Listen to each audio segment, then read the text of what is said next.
Good morning all of you. Last chemistry के lecture में हम डिस्कस कर रहे थे अणुसंख्यक गुणधर्म, जिसमें अणुसंख्यक गुणधर्म 4 थे। हम एक एक करके उनका डिस्कस करते हैं। सबसे पहला जो अपना अणुसंख्यक गुणधर्म है वो है वाष्प दाब में आपेक्षिक अवनमन, यानी कि वाष्प दाब में आपेक्षिक कमी। इसके लिए हम पहले भी पढ़ चुके हैं जब हमने राउल्ट के नियम पढ़ा था अवाष्पशील विलय युक्त विलयन के लिए। वहाँ पर भी हमने इसको पढ़ा था कि वाष्प दाब में अवनमन हम किसको कहेंगे और वाष्प दाब में आपेक्षिक अवनमन हम किसको कहेंगे। तो अविलयशील विलय युक्त अवाष्पशील विलय युक्त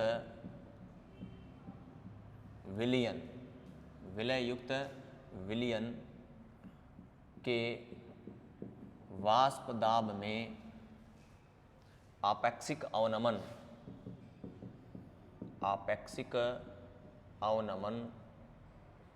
उस विलयन के विलय के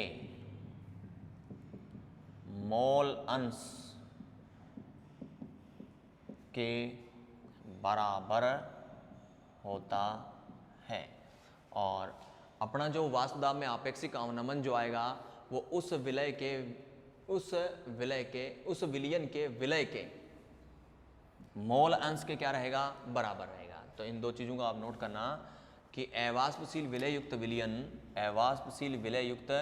विलयन कि अगर हम वाष्प दाब में आपेक्षिक अवनमन की बात करें तो वो विलय के मोल अंश के क्या होता है, बराबर होता है। विलय के मोल अंश के क्या होता है, बराबर होता है। तो यहाँ पर अपना जो आया था वाष्प दाब में आपेक्षिक अवनमन वो आया था p node A minus P S upon P node A equals to x b. अक्स यानी कि मोल अंश, बी यानी कि विलय। पी नोड ए का मतलब क्या है, यहाँ पर शुद्ध अवस्था में विलायक का वाष्प दाब। पी एस का मतलब क्या है, यहाँ पर विलयन का वाष्प दाब। और यहाँ पर फिर हमने क्या लिखा है, पी नोड ए लिखा है। P node A minus P S को हम कहते हैं वाष्प दाब में अवनमन। और वाष्प दाब में अवनमन यानी कि P node A minus P S तथा पी नोड ए के अनुपात को हम क्या कहते हैं, वाष्प दाब में आपेक्षिक अवनमन, जिसको हम पीछे पढ़ चुके हैं। तो P node A minus P S upon P node A equals to क्या होता है, एक्स बी होता है। यानी कि वाष्प दाब में आपेक्षिक अवनमन के क्या होता है, विलय का मोल अंश उसके बराबर आता है। अब मोल अंश की हमने बात की है, तो मोल अंश वो भी किसके, विलय के। तो मैं यहाँ पर लिख सकता हूँ कि एक्स बी इक्वस टू क्या होगा, N B upon N A plus N B. यानी कि एन का मतलब है मोलों की संख्या। किसी के भी हम अगर मोल अंश निकालते हैं तो उस घटक के मोल तथा उस विलयन में उपस्थित सभी घटकों के मोल के उस विलयन के सभी घटकों के मोल के अनुपात को हम क्या कहते हैं, मोल अंश कहते हैं। अरे यही है फॉर्मूला। मैं यहाँ इस वैल्यू को मैं यहाँ पुटअप कर दूँ तो अपने पास आ जाएगा P node A minus P S upon P node A equals to N B upon N A plus N B.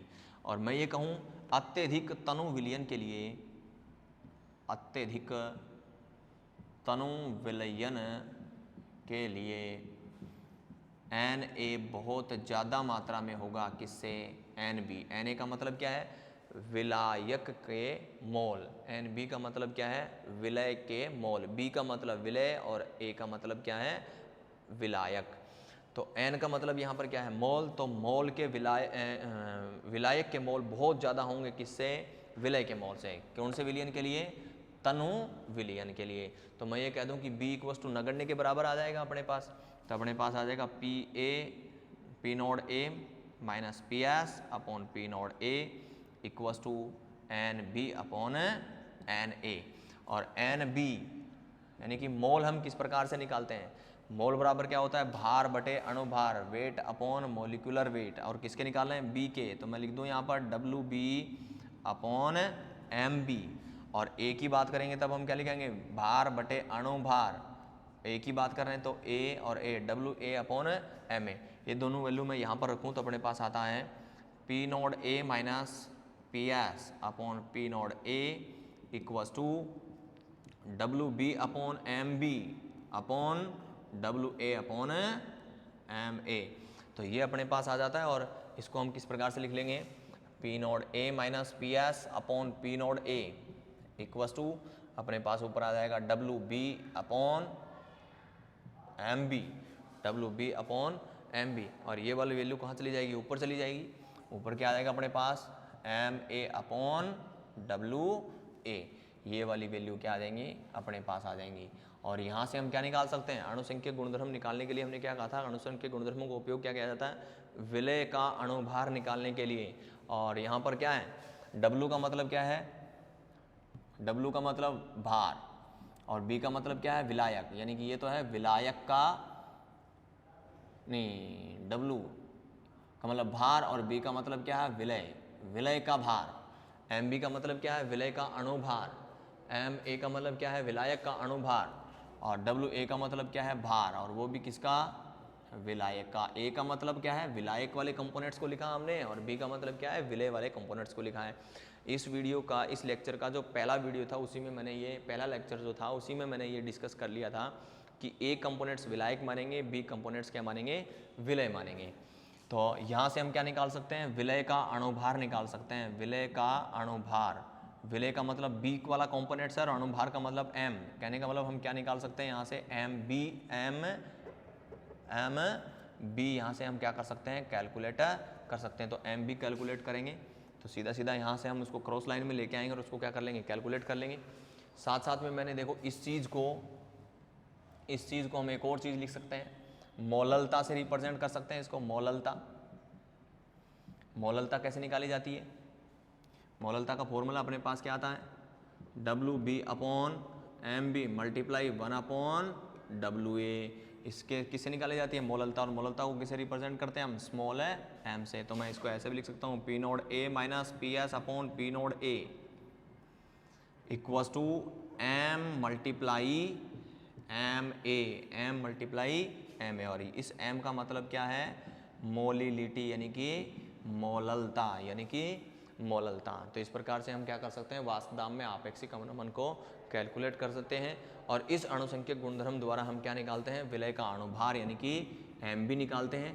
MB यहाँ से हम इस फॉर्मूले की सहायता से क्या कर सकते हैं, निकाल सकते हैं। तो ये अपना पहला अणुसंख्यक गुणधर्म था, पहला अणुसंख्यक गुणधर्म था वो था अपना वाष्प दाब में आपेक्षिक अवनमन। वाष्प दाब में आपेक्षिक अवनमन जो है वो अवाष्पशील विलय युक्त विलयन के वाष्प दाब में आपेक्षिक अवनमन विलय के मोलंस के क्या होता है, बराबर होता है।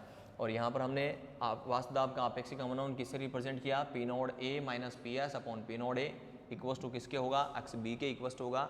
अक्स का मतलब मोलंस है और B का मतलब क्या है, विलय है। अक्स B बराबर हम क्या लिख सकते हैं, मोलंस निकालने के लिए NB upon Na plus NB, यानी कि जिस अवयव का हम मोलंस निकाल रहे हैं उसके मोल बटा उस विलयन के अंदर उपस्थित जितने भी अवयव हैं उनके मोलों के अनुपात को ही हम क्या कहते हैं, मोल अंश कहते हैं।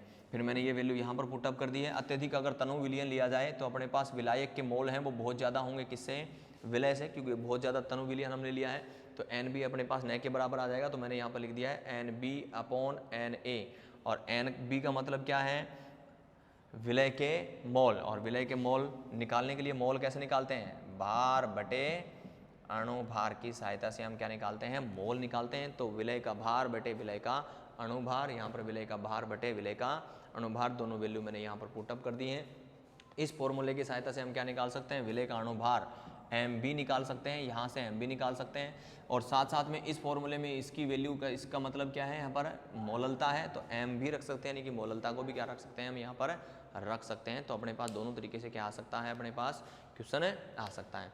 इसका नेक्स्ट जो अणुसंख्यक गुणधर्म आता है वो आता है क्वथनांक में उन्नयन।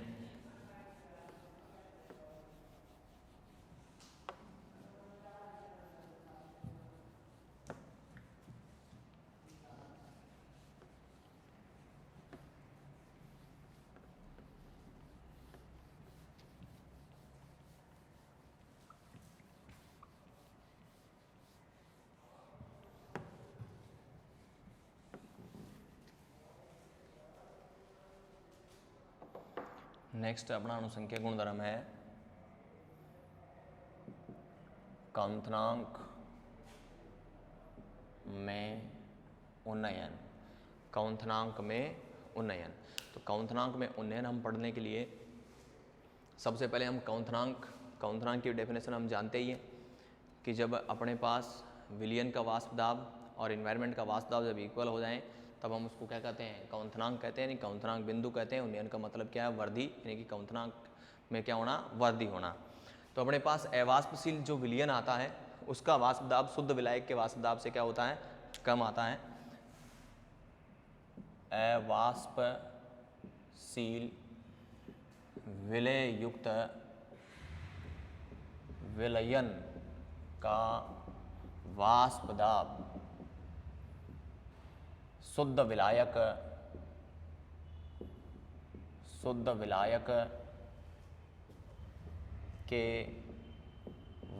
दाब से कम होता है।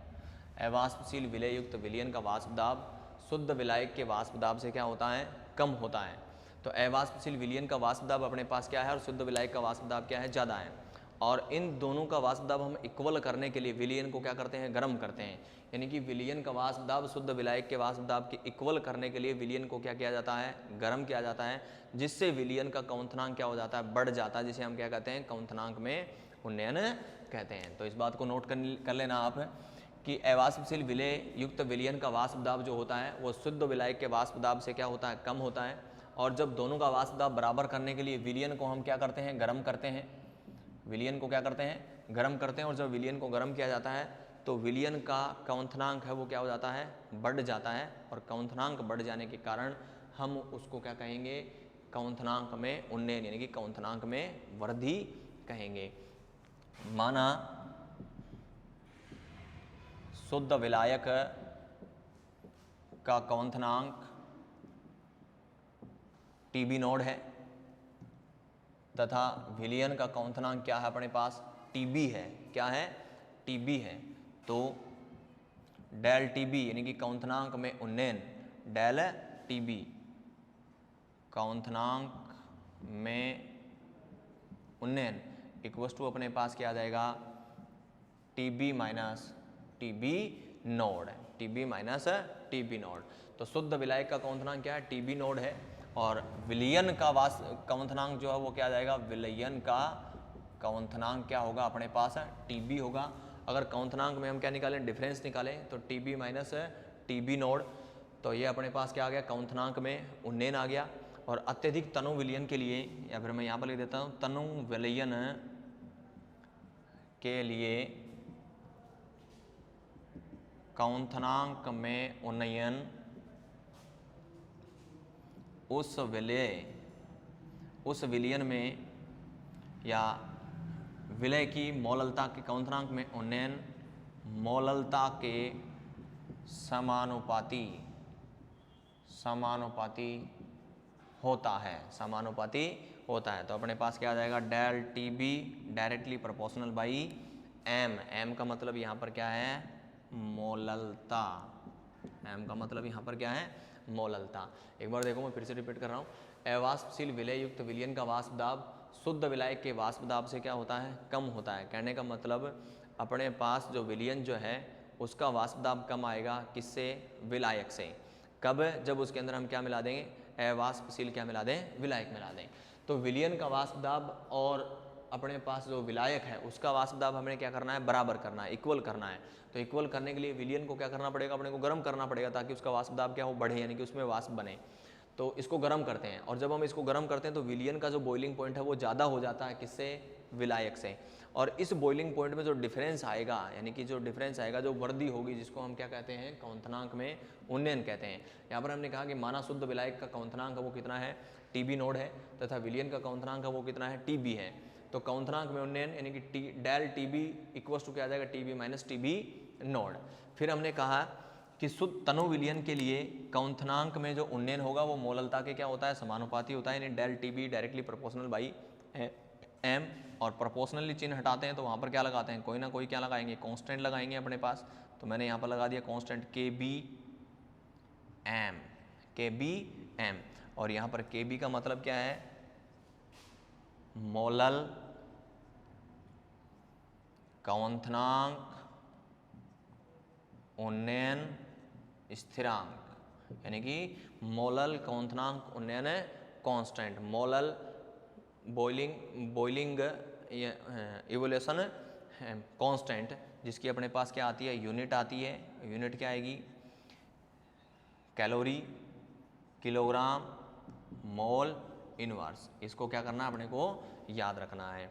तो ये अपने पास क्या आ गया, del T B equals to के बी डॉट एम। एम का मतलब क्या है, यहाँ पर मोललता, और मोललता को हम किस प्रकार से लिखते हैं, मोललता बराबर होता है अपने पास विलय का भार अपॉन विलय का अणुभार, डब्ल्यू B upon M b multiply 1 upon विलायक का भार, विलायक का भार, तो W A.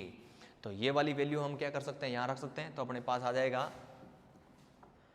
Del T B equals to के बी डॉट डब्ल्यू B upon M b multiply 1 upon डब्ल्यू ए। और इस फॉर्मूले की सहायता से हम क्या निकाल सकते हैं, विलय का अणुभार, विलय का अणुभार, विलय का अणुभार यहाँ पर क्या है अपने पास, एम बी। तो एम बी बराबर निकालेंगे तो अपने पास क्या आ जाएगा, एम बी बराबर निकालेंगे तो अपने पास आ जाएगा K B W B upon del T B और डब्ल्यू ए। इस फॉर्मूले की सहायता से हम क्या निकाल सकते हैं, अपने पास विलय का अणुभार निकाल सकते हैं। तो ये अपने पास दो अणुसंख्यक गुणधर्म हो गए, एक तो हो गया वाष्प दाब में आपेक्षिक अवनमन, और दूसरा अपने पास कौन सा हो गया है, क्वथनांक में उन्नयन। अब अपने पास दो बच गए हैं, हिमांक अवनमन और प्रासरण दाब। इसके जो न्यूमेरिकल्स हैं वो आप बुक के अंदर से न्यूमेरिकल सोल्व कर सकते हैं, या फिर जैसे अपना चैप्टर कंप्लीट होगा तो इस चैप्टर के जितने भी क्वेश्चंस हैं, न्यूमेरिकल्स हैं, थ्योरी है, ऑब्जेक्टिव टाइप क्वेश्चन है, वो क्या करेंगे, हम सोल्व करेंगे। तो उसके अंदर हम क्या कर लेंगे, न्यूमेरिकल्स कुछ हम सोल्व कर लेंगे। नेक्स्ट अपने लेक्चर में हम पढ़ेंगे हिमांक में अवनमन और प्रासरण दाब। उसके बाद ये अपना चैप्टर जो है वो कंप्लीट हो जाएगा। उसके एक छोटा सा इंपॉर्टेंट टॉपिक रह जाएगा स्थिर क्वांथी मिश्रण, जिसको हम नेक्स्ट टॉपिक में क्या, नेक्स्ट लेक्चर में क्या करने वाले हैं, डिस्कस करने वाले हैं। धन्यवाद।